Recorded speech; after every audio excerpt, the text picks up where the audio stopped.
We're here in Yangon, Myanmar, and I'm in a brand new center of influence. And with me is Dr.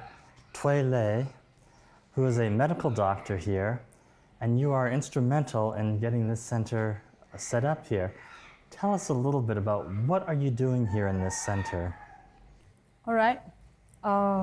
We call it NEWSTART Lifestyle Center, and then we base on the NEWSTART principles that we want to promote and prevent diseases, especially the lifestyle diseases like diabetes, hypertension, heart disease, obesity, that kind of lifestyle diseases. So because in Yangon, I believe the prevalence and incidence of these lifestyle diseases are increasing because the lifestyle in Yangon, in Myanmar, it's like imitate to the Western lifestyle. So these are the burden that I saw in Myanmar. So that this lifestyle center will prevent or promote, prevent the disease and then promote the health of the community around. So these lifestyle diseases, as we call them, like diabetes, hypertension, things like that, because people are living in the big cities, their lifestyle has changed. Sure. They drive cars, they eat more, and so they're affected more by these diseases. And so this is a new center. How long has the center been here? Okay, this was opened just yesterday. Yesterday? Officially. Okay. Yeah, but we have been running this center with a low profile basis within the church community is 3 years ago. Okay. Yeah. So when you talk about some of these lifestyle diseases, what are the things that you're doing or teaching to help people learn how to deal with them? I know one thing we have right here is some exercise machines, but can you tell me a little bit about that? Sure. As I said you before, we are based on the NEWSTART principle. So we focus on the NEWSTART things. So for nutrition, we encourage them to eat more vegetables and fruits. So nutrition. Yeah, nutrition, exercise, exercise. Right. And then water, drink a lot of water. Yeah, and exposed to the sunlight for a bit. Sunshine. And then tea is the temperance. So we let them to avoid the harmful things, and then we do to follow the things that is good moderately. So this is temperance. So temperance. So that is things like stopping. They have to avoid the coffee, Coffee, alcohol, smoking.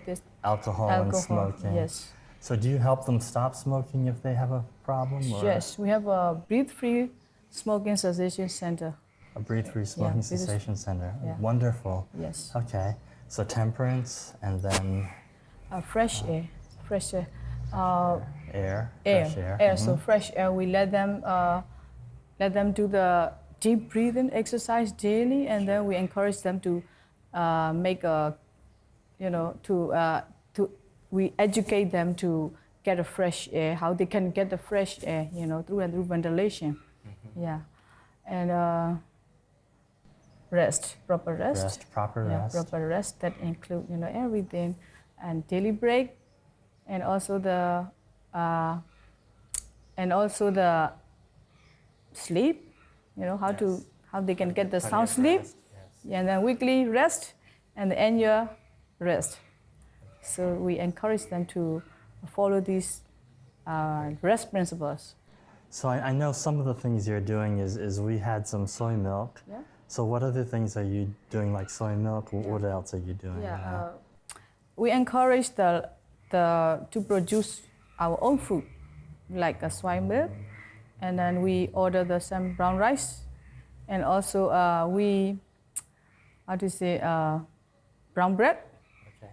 Yeah, and also even though we cannot produce the organic food yet, we do to collect things that are organically grown. Yeah, the fruits and vegetables we bought it. Okay. Now you only opened yesterday, but are you hearing from people that there's an interest in the center yet? Yes. Okay, so what are they saying? Especially Yesterday program, we saw people coming, especially the middle class and high class. So they know about health. They are more aware of the health.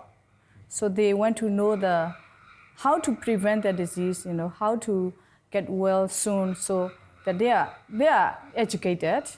This area, Right. people living around are educated, so they are very interested to our program. Wonderful. Yeah. If people around the world could pray for something for this center, what would you ask them to pray for? Yes, please. I would like to request to pray for this center, especially we are just started. So we need to develop things to be neat and tidy and to extend the program so that it will become a center of influence, so that people will see that our program will influence them, and so that we can influence them, and then through this center of influence, we get to know people more, and then we can share the love of God more. Now, you have some dreams for the future for this place. What are your hopes and dreams for this place? Yeah, we have a plot of land beside this area. We are planning to set up a food store and a physiotherapy department and vegetarian restaurant. Okay. Because vegetarian restaurant, we have the Chinese vegetarian restaurant here, but they are not healthy, very oily, and they use a lot of MSG. So we want a really healthy vegetarian restaurant. So when you open the vegetarian restaurant, Yes. let me know. I have to come back. Sure, Right? sure. Please come. Welcome. Well, it's really wonderful to see what you're doing here. I know this city has grown tremendously, and like cities all over the world, centers of influence can make a tremendous impact. Dr. Twele, thank you very much for joining us.